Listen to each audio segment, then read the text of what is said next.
de sangue. Sinto e gosto, por ser definitivamente das dentes que mordi a língua. Sinto cheiro de sangue, e não me atrai mais esse instinto antropofágico, por isso prefiro esperar e morder a língua. O chão sujo de sangue me mostra que não existe companhia melhor que a segurança do silêncio. Mãos sujas de sangue me espancaram como forma de retórica para perguntas que se fizeram ininteligíveis. Daria no mesmo sangue em minha boca se a diferença, a sutil, não fosse a última intacta. Me alimento do sangue, do próprio sangue, que em silêncio se reproduz em palavras esdrúxulas. Afinal, sangue por sangue, que eu faça do meu alimento próprio refluxo, até que eu me retire. Espero por pouco, e que não seja só exagero. Talvez eu aumente demais o poder das ideias. Pareço estar preso na minha própria ideia de que dar meu sangue é dar ao mundo menos um placebo. A quem eu tenho enganado? Hemácias e plaquetas, o novo ciclo do velho homem. Me alimento de mim porque já roubaram minhas ideias. Não vou deixar que tirem minha vida.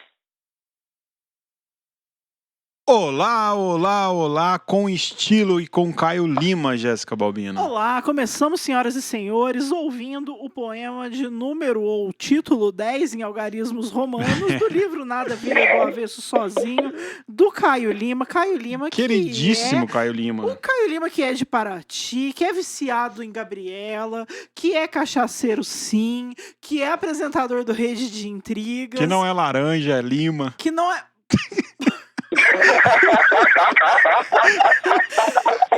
Peraí que eu tô absorvendo esta merda que o Tadeu falou aqui. O Caio que apresenta o Rede Poderosa de Intrigas junto com a Patrícia Quartarolo. Junto com a Patrícia, beijo, Patrícia. Eu conheci o Caio.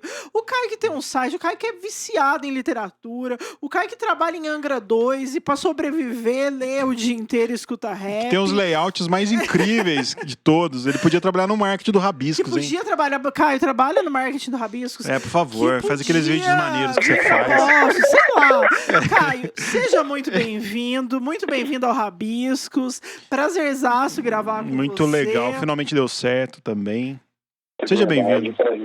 Muito obrigado, prazer é todo meu. Depois dessa recepção que eu paguei muito dinheiro para que vocês fizessem.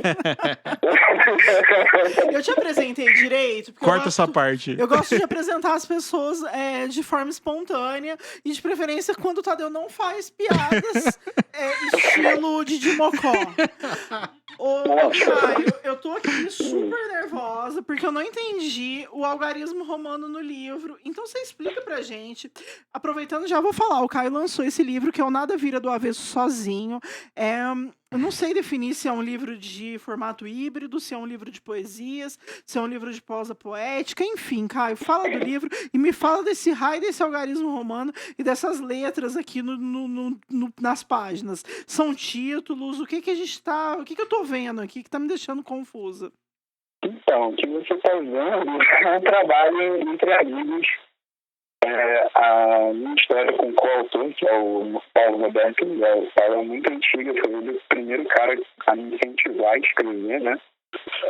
E aí um dia no Facebook ele ficou me pilhando para fazer um livro e ele tinha muita vergonha de publicar poesia, ele é autor há 40 anos, assim. E aí eu falei, vamos juntar 13 meu, 13 seu, 13 não é à toa. Só que a gente não colocou os números, né? Eu botei números romanos, ele colocou em letras. E a gente juntou e meteu bronca no final do livro sozinho, que saiu pela neta editora dele, né? Vilarejo, com toda a coordenação artística da Nata, que trabalha comigo no Rede. Mas foi um encontro entre amigos. A gente juntou coisas afins, meio apocalípticas, né? É a natureza poética, é apocalíptica, não tem jeito. Pô, já começa com frase de efeito na cabeça, é bravo, né? Ele já puxa já no âmago do coração, já vamos na veia poética sempre, sem licença, né? Com certeza. É, Mas eu tive a sensação, lendo o livro, de que ele é quase uma distopia poética do Rio de Janeiro. Eu tô muito louca ou não? não tá, cara. Apesar de eu morar em Paraty, aqui no meio da Mata Atlântica, se vocês verem pássaros e animais silvestres, isso é natural, não tem como evitar. Mas boa parte da minha adolescência e um pouco mais novo, assim, com 20 e pouquinhos, eu passei no Rio de Janeiro com muitas experiências.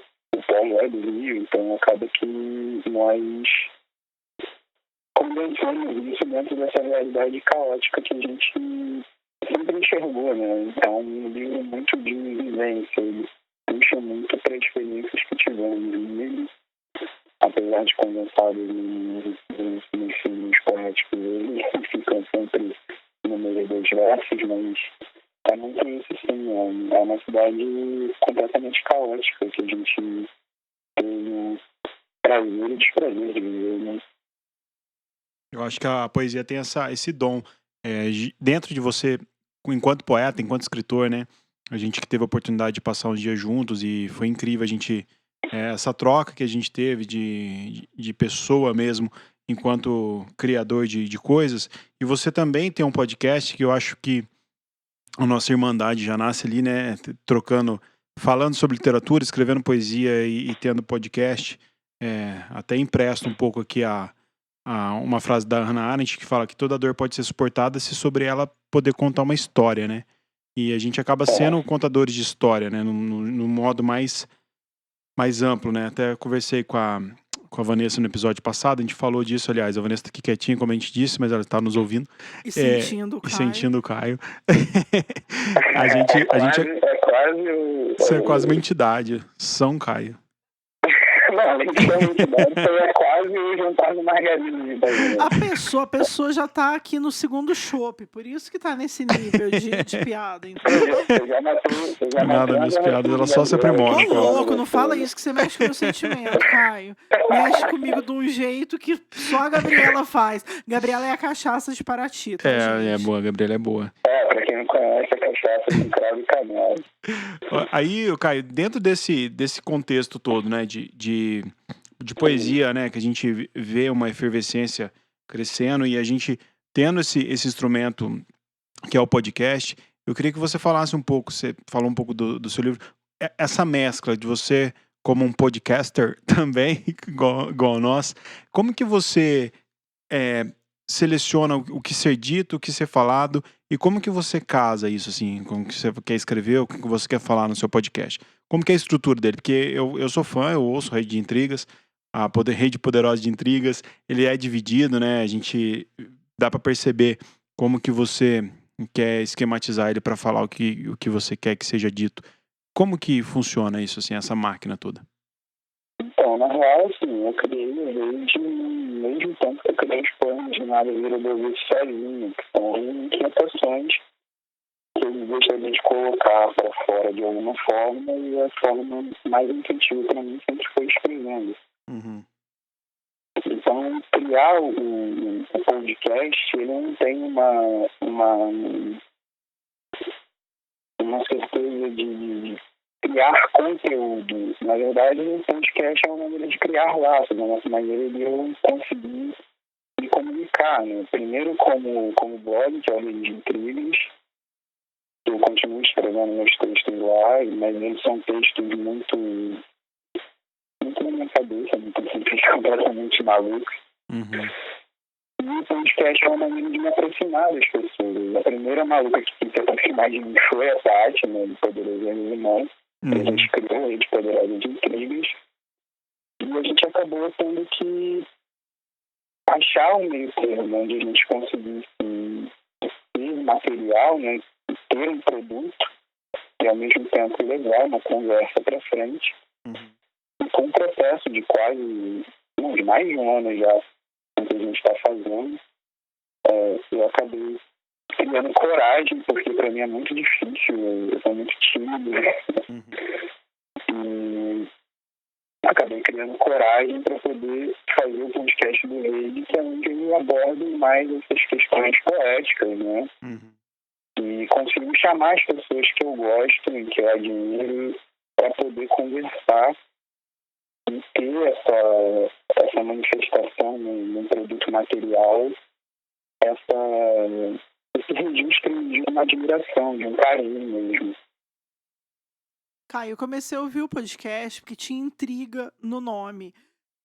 O quanto de intriga que você gosta, que vocês trazem no podcast, são intrigas literárias, são intrigas políticas? Me conta mais. Então, a gente tenta associar a literatura à nossa vivência, essa é a parte principal. Então, tudo que a gente lê, e o que toca e o que a gente considera relevante para ser tratado, é o que a gente leva no podcast. Até porque, tanto eu quanto a Paty, nós não somos formados em literatura, né? Somos leitores ávidos e a nossa, além de uma diversão, a literatura ela é um definidor de vida, né? Ela traz pra gente vários elementos que estão incorporados ao nosso dia a dia. Então, quando a gente fala de intrigas, né, são intrigas para todos os lados. Também já rolou várias paradas mais sentimentais, a questão da nossa própria exposição, das nossas próprias dificuldades do dia a dia, também as dificuldades políticas que todos nós passamos, né? E assim vai, cara. É um emaranhado de tudo que intriga a gente mesmo. É engraçado que o Caio é meu amigo que trabalha numa usina nuclear, né? Eu falo isso pra todo mundo. Que eu tenho um amigo que trabalha na usina nuclear, eu acho o máximo isso. Eu achei que falar que eu tenho um amigo que mora em Paraty, na casa dele tem uma praia, que é só dele, assim. E porque ninguém pode chegar perto, senão morre. Da praia ou da usina? Por causa da usina nuclear. Não, na praia, porque ele leva os reatores, entendeu? Sério? Sério. Não fala isso não, cara.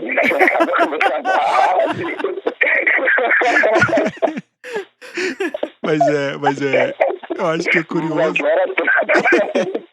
Bom, é o que eu conto pros meus amigos, pelo menos. Entendi. Ok.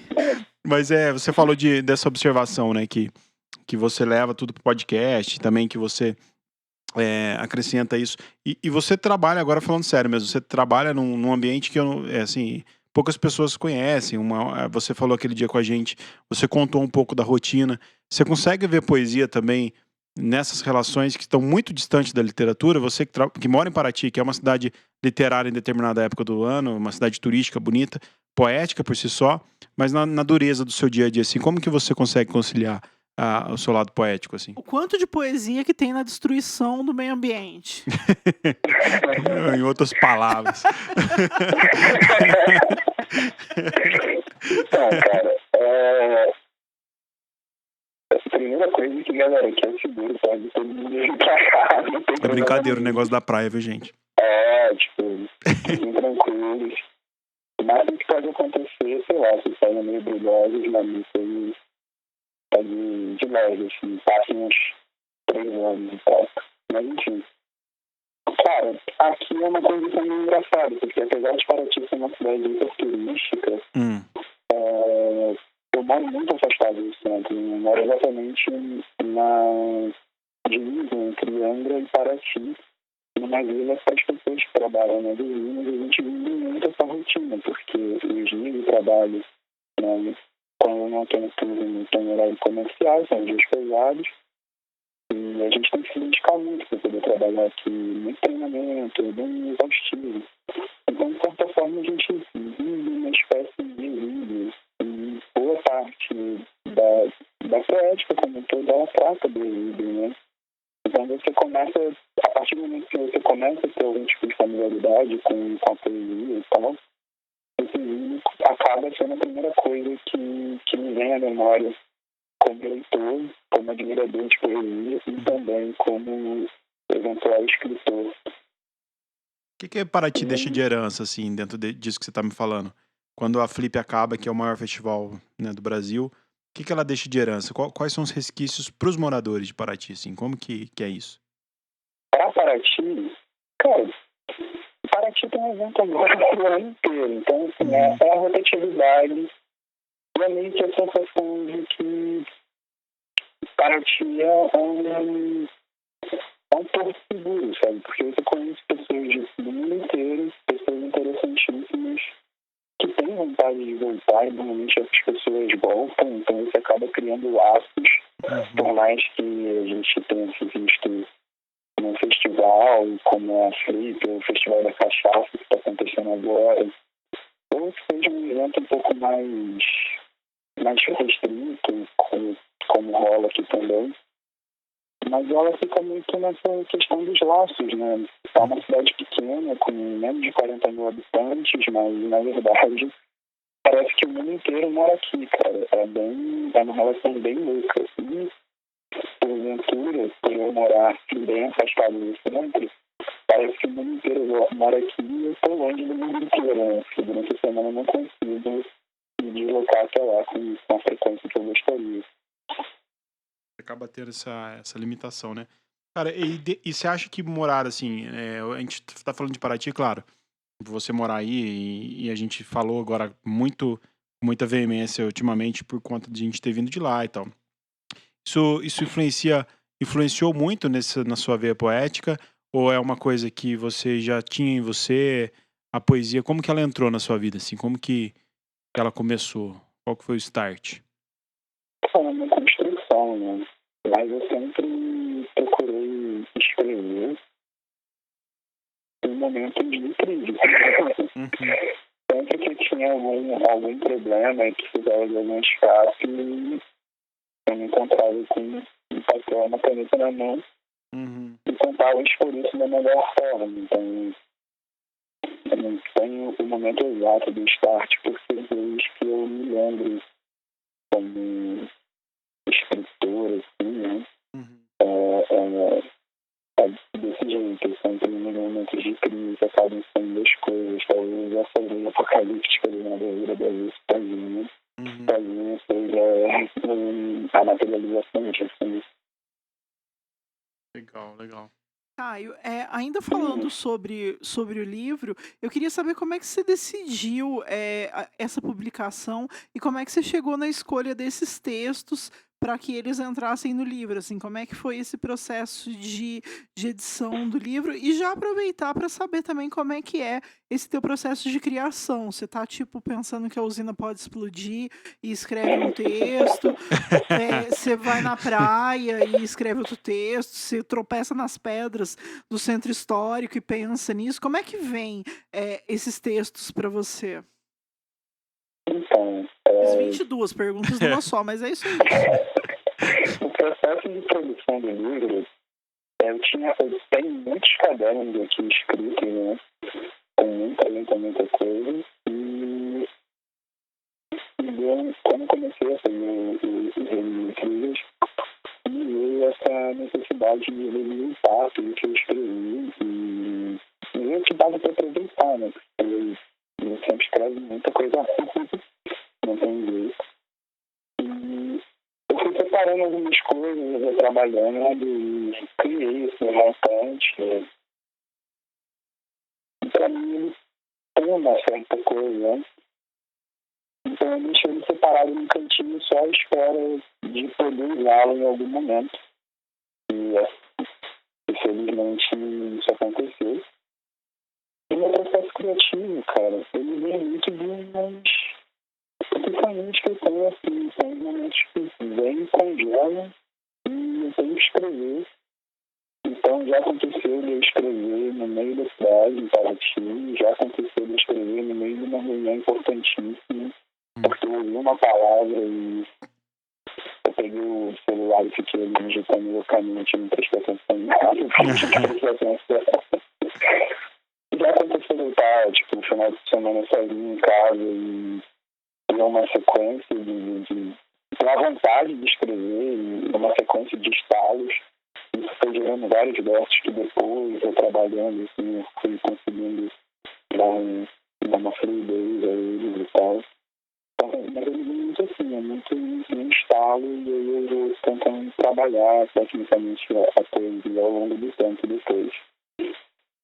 Massa. E como é que foi passar, de ser um leitor, um ávido leitor, igual você acabou de comentar, que você e a Paty são leitores, você lê muito, né, isso fica muito evidente com o trabalho que você faz, muito embora você tenha dito: "Ah, eu não sou formado em literatura", né, e tudo mais, você é um engenheiro, um leitor, mas aí você passou, né, você cruzou aí uma ponte, deixando de ser só leitor e passou a ser um escritor que está buscando também o seu lugar ao sol para ser lido e buscando vender o livro, distribuir, fazer com que isso chegue a outras pessoas. Como é que foi cruzar essa ponte? Como é que foi passar aí para o outro lado? Então, eu ainda acho que está no meio da ponte, porque eu não consigo me considerar um escritor, assim, na plenitude da palavra. Eu acho que ainda faltam algumas coisas, mas a primeira publicação ela é meio que um nascimento mesmo, né? Acho que vocês devem já ter ouvido isso de vários outros autores e tal, foi uma questão que talvez de alívio, para mim pelo menos foi, porque é o primeiro contato que você tem com o público, etc. Mas eu acho que essa questão de me tornar um escritor, ela sempre foi muito inerente àquilo que eu vou fazendo, porque eu sempre escrevi muito. O meu problema sempre foi mostrar isso às pessoas. Então, publicar o primeiro texto na rede, por exemplo, foi um desafio enorme. Alguns textos foram um ponto de virada muito grande para mim, porque foram textos que partiam de uma questão memorial que eu precisava externar de alguma forma. E isso foi sendo trabalhado com o tempo. E para você ser um bom escritor, né, tem que ser um ótimo leitor. Então eu continuo lendo e anotando as coisas. E tenho a vida de muitas pessoas também que vão me dando uns toques, principalmente a Fernanda Marão, a própria Nathalie, que trabalha comigo, a Natasha, enfim. Então, o bagulho foi um trabalho de construção mesmo, bem empírico, mas vai acontecendo. Mas o Caio, assim, eu vou abrir um parênteses, porque a gente participou de um sarau, né, que a Cali organizou, que foi lindo, por sinal. O Caio, ele fala esse negócio de tô no meio da ponte, tô no negócio de construção, mas ele é um puta poeta. Então, eu falo, não venha com tantas médias que eu posso falar a verdade, porque o livro é muito legal. E eu gosto muito da poesia dele, já falei isso pra ele, eu li numa sentada, ali em Paraty mesmo. No café da manhã, acordei mais cedo, sentei e fiquei lendo, e eu acho que é isso. E isso que o Caio falou é o que diferencia ele, né? Que ele é um bom leitor. E aqui no Rabiscos a gente vê, por exemplo, que grande parte dos comentários que a gente tem é muito das nossas indicações, assim. É engraçado isso. Fala, nossa, tem alguns amigos nossos que falam, eu ouço Rabisco anotando o que vocês estão indicando, anotando o nome de autor, anotando o livro. E o Caio tem muito disso, né? Você indica muito livro, né? Você olha no Instagram do Caio lá, sempre tem obras incríveis que ele está indicando, que ele está mostrando que ele está lendo e tal. Então, isso eu acho que deve ser visto com muito louvor, assim. E você podia falar um pouco pra gente, Caio, quando você vai falar num determinado livro, seja no podcast, seja numa apresentação informal, ou seja, postar sobre ele, como que você decide, assim, falando, eu quero falar sobre esse livro, ou é uma coisa orgânica que você estiver lendo, você vai falando? Eu falo porque eu sempre tenho esse conflito quando eu vou trazer, por exemplo, um livro para ser apresentado aqui no podcast. Só antes de você responder, Caio, eu queria só comentar que fica muito evidente que o teu livro é um livro de alguém que lê. Isso fica evidente no vocabulário que você escolhe, é muito claro que é um livro de uma pessoa que lê bastante. E isso é muito nítido, porque a gente costuma comprar livros de pessoas que não Que não leem, leem. dá pra sentir a E diferença. dá pra sentir a fácil. diferença. Então você é sim um escritor, mas pode responder a pergunta do Tadeu. Que isso, gente. Vocês vão me obrigar a pagar mais pelo jabá aí, né? Olha, o meu Mas a gente apartamento conversa. eu quero como? Em Gabriela, na beira da praia, tá? É Eu apenas. também. Então pode ser dobrado. Pra chegar. E não é no inverno, tem que ser no verão. Não pode ser no inverno, Não, porque agora faz, tem que chegar. faz sol aí Não tem problema, né? Paraty é calor no inverno durante o dia. Mas responde a pergunta, vai, vamos lá. Peraí, que eu tanto perdi aqui na pergunta que eu tava pensando. Ele perguntou como é que você escolhe os livros, se você tem algum conflito. Tá. Então, vários conflitos, né? Quando é uma gente poderosa, que é um trabalho em conjunto, a gente senta e conversa bastante sobre aquilo que a gente quer falar, porque somos duas pessoas muito diferentes debatendo isso. Nós amamos ler, nós temos vontade de fazer o podcast, a gente se diverte, é uma alegria enorme fazer. Mas em relação a gostos literários, assim, a gente vai para dois caminhos quase completamente diferentes. Então, às vezes, eu tenho que insistir para a Tati ceder um pouquinho, para a gente tentar pegar um ponto que eu acho interessante. E ela faz a mesma questão de convencimento comigo e a gente vai se encaixando. E eu descobri muita coisa boa através dela, coisa que eu passaria batido normalmente. E acredito que o mesmo acontece com ela, porque a gente está chegando forte aí. E na rede, cara, vem essa questão que me intriga. Tipo, eu tô lendo alguma coisa e aquela parada tá martelando na minha cabeça e eu sou um cara que eu gosto de criar narrativas. Eu gosto de entregar um contexto daquilo que eu tô lendo. Então eu começo a pesquisar de maneira completamente arbitrária, às vezes, mas eu estava fazendo minhas pesquisas, anotando e fico ruminando aquilo na minha cabeça até que eu chego num ponto e falo, pô, beleza, tipo, isso aqui eu vou construir sim e as coisas vão acontecendo. Mas é muito isso, os incríveis não é tudo, né? E como que... Porque tudo que parte ali é da minha inquietação. Uhum. E é legal isso. E como que hoje você, já que a gente está falando de indicação, você como leitor, quem são suas maiores referências? Porque você transita tanto pelos clássicos quanto por escritores vivos que estão aí produzindo e tal. Como que você vê isso, essa relação da turma que está produzindo e você, por trabalhar com literatura, você tem essa proximidade como nós, de pessoas que estão aí produzindo e a mesma intensidade com os clássicos, assim. O que te inspira mais e como que você vê essa relação? Cara, eu gosto muito de pouca coisa, mas esses caras vendem muito o tempo inteiro, vocês já devem ter percebido nos episódios. Uhum. Eu tento ser o mais mente aberta possível na hora de selecionar minhas leituras, e isso me levou a alguns lugares que são bem interessantes. Mas uma das minhas grandes referências sempre vai ser Roberto Bolaño, que é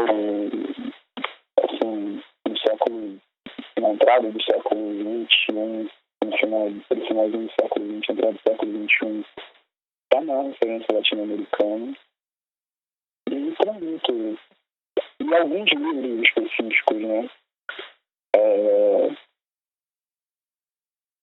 Uma que você passa com o título do livro que atrás de mim. O Cemitério dos Vivos, do Lima Barreto. Uhum. Que é um livro que gosto foi demais também. Ponto de virada para mim, para entender esse Rio de Janeiro caótico que eu vivo, né, de certa forma. Crime e Castigo, os Irmãos Karamazov, do Dostoiévski, que são duas leituras que são intermináveis. O próprio livro da Aline Bay, por exemplo, O Peso do Pássaro Morto, para mim é uma grande referência, não só em forma, mas em como ela consegue passar toda a angústia da personagem. São várias referências que eu vou montando, assim. Eu sou um cara que eu sou completamente avesso a listas e melhores, prêmios, essas coisas assim. São os que vêm à cabeça porque são livros que eu uso muito. E são livros que eu tenho que ter no caminho, mas é bem por aí. Assim. É legal que você transita, você falou da Aline Bay e falou do Dostoiévski, né? É bacana isso. Inclusive ontem... Eu acho que é uma grande desserviço à literatura, a pessoa que coloca, que não reconhece que está sendo feita no seu próprio tempo, né? Uhum. Não é só porque eu estou tentando lançar meus livros, né, publicar meus livros, mas numa perspectiva de leitor mesmo. O que a Zumbi fez com o Peso do Pássaro Morto é fantástico. É demais mesmo. Tanto quanto que, sei lá, Dostoiévski fez com mais humanas. Cara, qualquer um, sabe? Você tem que respeitar o trampo da mina, porque ela escreve muito.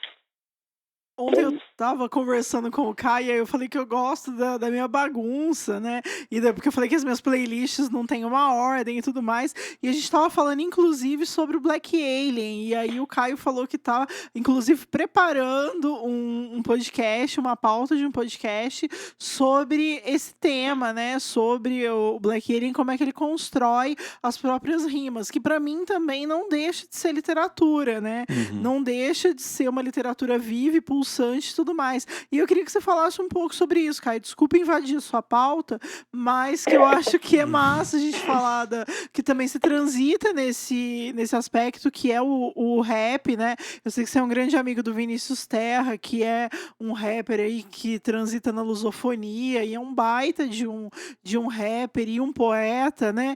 E também, ontem a gente ficou falando sobre o Black Alien e aí eu acho que ele fez um baita de um disco, né? Que saiu esse ano, no começo do ano. E a gente falou um pouco sobre, né? Falou um pouco sobre a obra dele. Que se a gente, sei lá, reunisse isso e publicasse essa obra, seria um livro incrível de poesia e trajetória, né?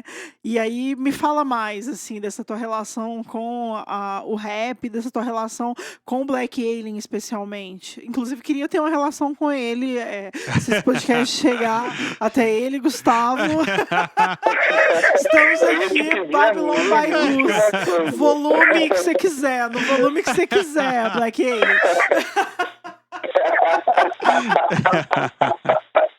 Façam chegar até ele, pessoas que estão me ouvindo. Compartilhem. Galera do rap, Qual que é a faz hashtag? chegar... Qual que é a hashtag? Não sei, faz chegar no Black Alien. Jéssica e Black Alien. Hashtag Jéssica e Black Alien. Faz chegar no Black Alien. Eu sou ridículo. Mas a pergunta foi séria. Eu até esqueci a pergunta, eu acho. Mas vamos lá. Eu sempre ouvi muito rap, principalmente, né, como adolescente, rap dos anos 90, que começou com um clássico de Planet Ramp, e algumas bandas, tipo o Rafa, sempre fizeram essa interseção. Até que eu cheguei ao CD do Black Alien, o Babylon by Gus, volume 1, Ano do Macaco, que é, assim, um dos meus CDs favoritos da vida. Só que isso era uma relação muito de espectador mesmo, né? Eu gostava do ritmo, eu gostava de como as rimas saíam, né, do Black Alien, de outras referências, Lauren Hill, Jay-Z, Kanye West e por aí vai. Só que eu nunca tive a vivência com a cultura. E quando eu comecei a fazer faculdade, eu fazia na Vila de Almeida, eu tive meu parceiro de turma, assim, né, o primeiro cara que eu tive identificação, Gabriel Marinho. Ele estava lançando a gravadora dele, era amigo da cena ali do Tapete, da Glória da Lata, da onde surgiu o BK, por exemplo, que possa ter estourado, aquele presidente, o PHS, o Caim, que é filho do Marcelo D2. E eu andava muito com essa galera e vários caras que eram mais velhos, inclusive o Terra, estavam lançando trabalhos. Então eu comecei a ir para roda de rima, eu comecei a ir para evento, e comecei a viver a cultura. E aquilo ali foi me chamando a atenção para fora do que é considerado arte clássica ou arte acadêmica, sei lá. Mas eu fui vendo um movimento que estava acontecendo na vivência ali. Isso foi me chamando mais para dentro da cultura hip hop ainda, até que eu decidi que eu poderia fazer alguma coisa, mas rapidamente vi que rimar não seria uma dessas coisas, porque eu sou muito ruim mesmo, em questão de rítmicas, e comecei a escrever sobre. Então, o meu texto mais importante, inclusive, foi sobre o Castelo de Ruim, o primeiro disco o que eu considero, pelo menos. Uhum. E escrevi durante uns 2 anos no Rap RJ, só que acabei saindo, ficando só com ele. E o meio do rap, a Jéssica sabe bem, é bem difícil aqui no Brasil. É uma parada meio desagradável, assim, né? Porque ainda é meio muito amador em certos aspectos. E tem muita gente escrota e vai para a questão da apropriação e várias outras coisas. Eu acabei dando uma parada. Só que esse disco novo do Black Alien me deu uma injeção de gás e eu fiquei com vontade de fazer alguma coisa, de preparar alguma coisa. Porque depois que você vive um pouco e observa a cultura de perto, cara, na construção do universo de rap tem pelo menos um conjunto de 10 técnicas que qualquer poeta de academia nem ousaria colocar junto. Os caras colocam, tem ritmo e tem... Pô, é muito rico, sabe? Não só o rap acaba me levando para a cultura regional e várias outras coisas, mas tem essa questão sentimental, né? Foi onde tudo começou. Então, é uma parte muito importante, assim, do meu discurso como um todo. E meu discurso está baseado no que é a minha vida, na minha pessoa, na vivência. Então, é isso, mais ou menos. E espero conseguir chegar até o Black Alien com esse negócio que eu tô mostrando. Hashtag, lembrando, hein? faz chegar no Black Alien. Vai ser essa hashtag. Faz chegar no Black Alien. Não é possível que isso não vai acontecer, gente. Não é possível. Todo mundo conhece todo mundo do hip hop é um ovo nesse país. Pelo amor de Deus. Alguém que me ouve tem que conhecer esse homem. Não existe isso, gente. Não existe. Faz quantos anos que eu trabalho com isso aí? Pelo amor de Deus. É o famoso nós sofre, mas nós goza. Faz chegar neste homem esse programa, ok? Vou deixar mais um recado. Que é Gustavo no volume que você quiser, ok? É isso. Pronto, vai chegar. Basta querer, do desejo. Ô, Caio, fazendo um paralelo, assim, eu gosto muito, eu tenho lido muito as pessoas que estão perto de mim, assim, sabe? Os meus, né? As pessoas que estão próximas, as pessoas que me dão um livro, que me presenteiam, que trocam o livro comigo. Como que você vê o cenário? Você também conhece bastante escritor, você também tá nesse mesmo ambiente que eu estou, que eu e a Jéssica. Como que você vê o cenário daqui em diante? Assim, você é pessimista, você é otimista? Eu tenho feito essa pergunta para vários amigos. Assustadoramente, a maioria tem sido pessimista com o escrever, com o viver de poesia, com aquela magia que a poesia tem quando a gente está começando. Como que você vê o cenário mesclado à política que a gente tem hoje, uma política que segrega, que diminui, que evita a cultura a chegar em todos os cantos, mas por outro lado a gente que está do lado de escritores, do lado de pessoas que estão produzindo, a gente acaba tendo uma outra percepção. Como que você vê isso tudo, esse mundo, esse universo todo? Cara, eu tenho alguns conhecidos, amigos dentro do mercado, são editores e tal, e a gente sabe que as perspectivas não são boas, o mercado passa por uma rejeição de maneira geral. Sempre achei, na real, eu sou um daqueles que nunca viu a poesia com a questão a voz poética dessa questão mágica de que vai brotar e vai fazer todo mundo ficar bem de repente. Uhum. Eu acho que o que vai fazer todo mundo ficar bem numa de repente é você conseguir construir um laço, e é isso que é a maior dificuldade hoje em dia. Uhum. Então, que eu vejo que tem muita gente capaz de publicar, eu vejo que tem muita gente que publica, mas esses laços em que as pessoas realmente constroem uma espécie de, entre aspas, de comunidade, uma terceira via frente a esse mercado, isso tem que ser viabilizado de alguma forma. É o que a gente está fazendo aqui. A gente não está gravando esse podcast porque eu paguei vocês. Espero, né? Vocês vão me cobrar depois. Vai chegar o boleto, vai chegar, hein? Vai chegar esse boleto. A gente falou muito bem de vocês, né? Eu quero Gabriela. Isso aí, a cobrança é essa, Caio. Você não ouse não me oferecer Gabriela. Falamos muito bem. Mas a questão é os laços que a gente cria, porque é isso que vai segurar a gente, sabe? Eu, como emprego fixo, e talvez eu me dando advogado, né, também. Mas a Jéssica é no corre do frio. Então, todo dia ela tem que correr atrás. Sim. De qualquer forma. Inclusive, quem estiver ouvindo, manda Frila, porque é Frila, isso. a maior assessora de imprensa desse país, hein?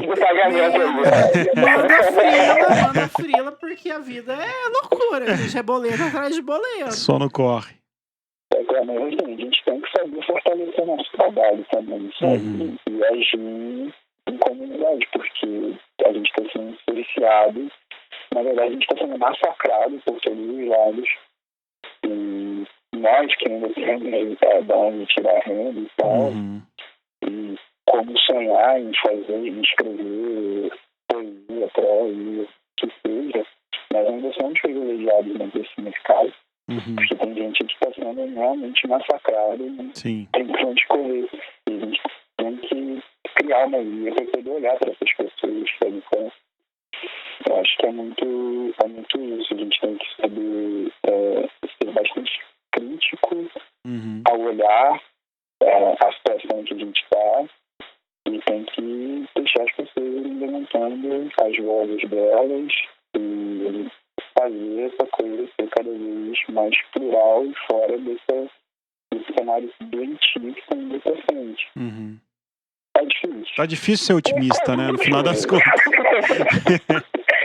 No final das contas, tá tenso. Mas a gente falou sobre isso esses dias. Eu falei com o Caio, eu falo muito com as pessoas que eu tenho comigo que a gente tem que ser otimista, tem que ser feliz só de birra, só de raiva, só de sacanagem, sabe? Tem um texto da Elisa Lucinda que fala isso, né?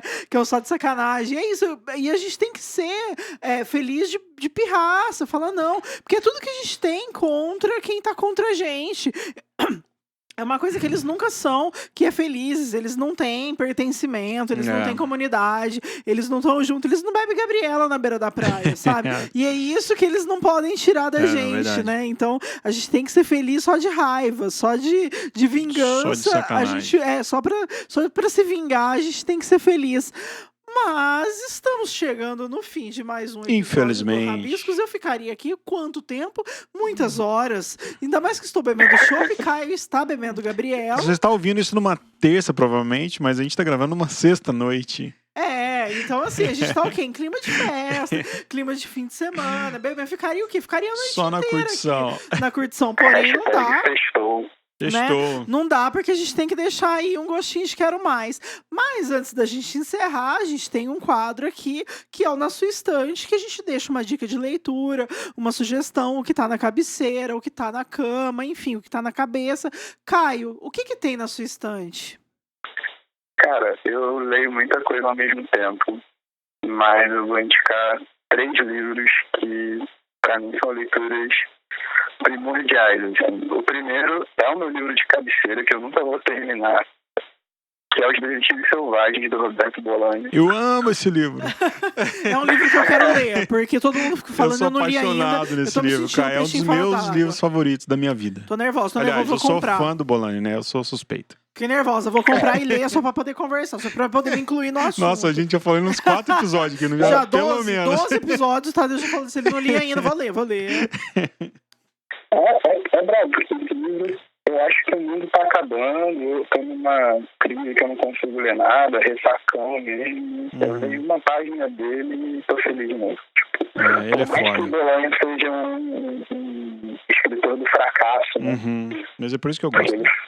Ele fala que toda geração tende ao fracasso, e eu acho que isso é bem verdade, alguns fracassos maiores que outros, mas é riquíssimo, é muito bem escrito, é apaixonante, é uma parada que mexe com a gente de uma forma... É aquela leitura física, sabe? Eu acho que todo mundo tem que fazer.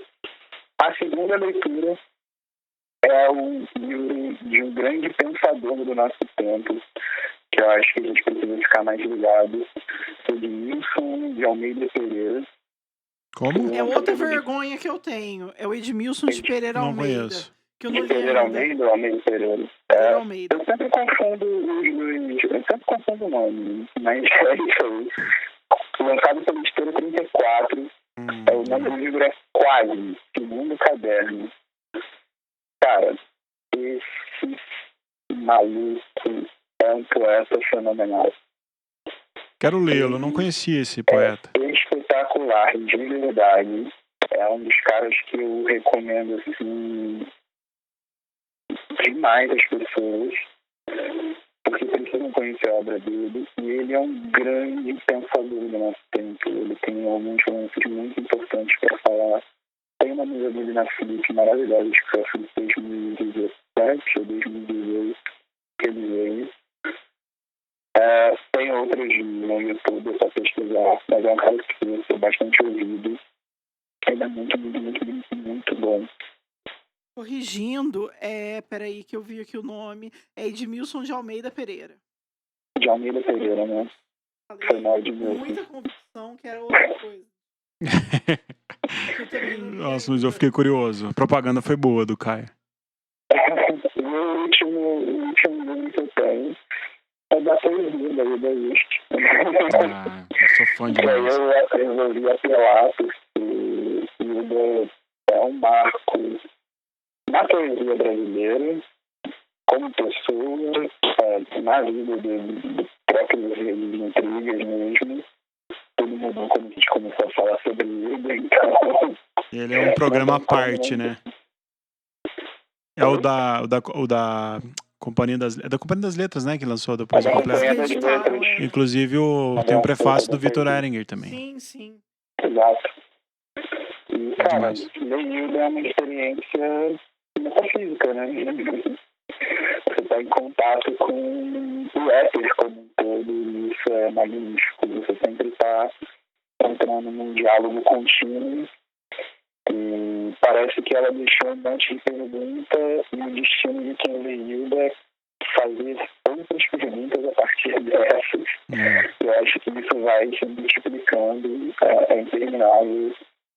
E é isso. Ela tem esse dom, né? E esse livro é legal da Hilda porque você, no começo dele, você pegando os livros que ela escreveu com 19, 20 anos, você já vê a grandeza que ela era ali. E depois você vai acompanhando o crescimento e é uma coisa muito...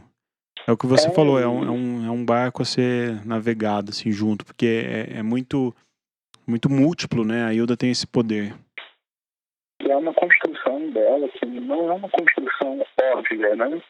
Porque o pai dela morre e ela lança o Olhos Maiores ao Pai, se eu não me engano. É isso mesmo. E são uns 10 poemas, assim. Só que ela é muito madura tratada daquela morte. Você sente que ela tá triste e tal, mas ela é muito madura. E quando vai para os anos 80 ali, ela lança um livro de poemas que ela parece uma criança chorando a morte do pai. E quando você pensa que ela vai ficar ainda mais madura, na verdade ela tem uma postura completamente de desalento, né? De desespero para saber. E aí junta com as coisas que ela tentava captar as vozes lá. Enfim, ela tem uma história muito, muito rica, não cíclica, né? Boas dicas do Caio. Eu acho que a Hilda, ela se fez tão gigante porque ela se permitia essas contradições e acho que é isso que a gente capta da obra dela. Ela se permitia ser humana, o que é muito grandioso. Mas, Tadeu Rodrigues, qual é a sua dica? Eu vou dar uma dica que eu tô apaixonado, que é... Eu sei que já é o queridinho, que tá todo mundo lendo, que todo mundo indicando, mas eu não sei se eu vou acertar o nome dela, mas é Wisława Szymborska. Nossa, não é isso, mas é muito boa. Ô, Caio, eu acertei o nome? Não. Você que é um poliglota? Wisława Szymborska. Não é isso. É outra coisa. É isso, velho. Lá no livro tá escrito que é isso. Tá na linha, fica tranquilo. Mas poxa, é muito legal. Eu não sei falar o nome dela, mas ela é maravilhosa, eu sou viciado. E a galera, muita gente veio me falar dela.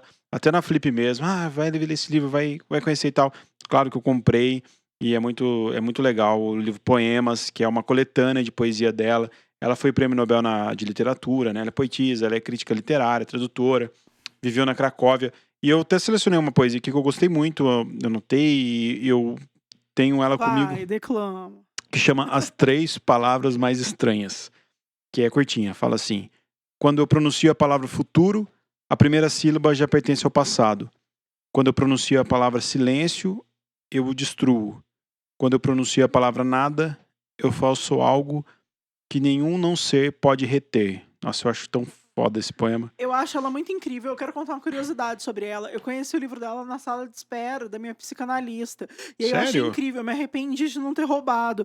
Porque depois eu voltei e roubaram o livro. E aí eu falei, pelo amor de Deus, cadê o livro dessa mulher? Me empresta. Ela falou, não, cadê o livro? Ela foi procurar, tinham roubado o livro. Que não adiantou eu roubar nada. Alguém roubou. Devia ter roubado. Eu acho que foi você, não foi não? Não foi. Imagina que eu ia passar esse recibo. Se eu tivesse roubado, eu ia falar, roubei mesmo. Eu ia ficar feliz. Depois eu tive que comprar. E aí foi curioso que na mesma semana, uma amiga minha falou, descobri uma poeta incrível. Falei, cara, descobri muito essa poeta na sala de espera da psicanalista. E aí eu virei muito fã, assim, pra mim. Parece que o livro dela dialoga muito com a Matilde Campilho. Parece que, sei lá, elas estão conversando em épocas muito diferentes. Então, eu gosto muito. E é legal ver que tem uma galera lendo ela, né? Achei bacana, cara. Ficou um negócio assim.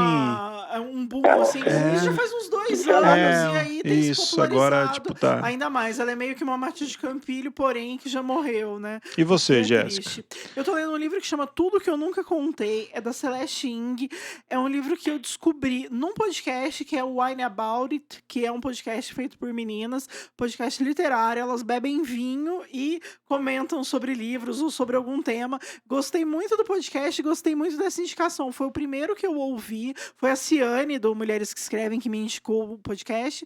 Fui ouvir, gostei, e aí cheguei nesse livro. É a história de a morte de uma garota, uma adolescente, numa família que tem mais 2 irmãos, o pai e a mãe. E aí eles tentam descobrir o que aconteceu, que essa menina morreu. O livro começa, Lid está morta e eles ainda não sabem. Então, para mim, é uma frase excelente de começo de livro. E aí eles têm que tentar entender tudo que ela nunca contou e por que ela tá morta. Então é um baita de um livro, ainda não terminei de ler, embora eu tenha ouvido o podcast, eu sei o que acontece, mas é um livro muito bom, então fica essa dica do podcast e do livro. Quando você terminar, você volta a falar dele. Falo sim, vou terminar em breve. Quem tá ouvindo o Rabiscos pela primeira vez, então, a gente falou da Aline Bey, falamos da Ciane, ambas já participaram do... É, e se você não então ouviu, volte, ouça e sequência. Segundo Ivan Mizunzuki. Beijo, pare, ouça. Tá? Mas tanto o episódio da Aline, que tá bem legal, o da Ciane, que tá muito legal, ela leu um texto dela muito massa e tá de massa. Estamos ao fim, então. Oi? Eu já zerei um rabisco já, cara. Ô, louco! Então nossa, tá então você teve tempo na tua vida, porque eu não consegui zerar nem o Projeto Humanos ainda, mas tudo bem. Eu tenho uma vida participando aqui. Aí, ó, fechou então. E espero que você volte, viu? Sim, que venha ao vivo. Vamos fazer mais uma orgia podcasters. Ô, louco, eu gostei. Rede da Intriga, eu gosto de orgia. Fica essa dica também, quero. Ô, Caio, mas obrigado, viu, cara? Valeu demais, sua participação foi linda, como não podia deixar de ser. Gostei muito de ter dado certo, espero te encontrar logo pra gente tomar pra gente trocar ideia. O Caio é engraçado, que lá em Paraty, um dia ele sumiu. Aí no outro dia eu falei, você sumiu? Aí ele falou assim... é que eu não preciso despedir. A gente tá junto, assim, eu pego e saio mesmo. Eu não despeço das pessoas. Ele simplesmente não despede. Acho sem educação. Tem que despedir. Eu agradeço tanto a apresentação, porque eu sou péssimo me despedir, É isso. A gente é ótimo apresentando e ruim pra despedir. É exatamente isso. Caio, muito obrigada. Obrigadão, gente que valeu. nos ouve, muito obrigada. Um beijo. Beijo a todos e valeu, Caio. Tchau, tchau.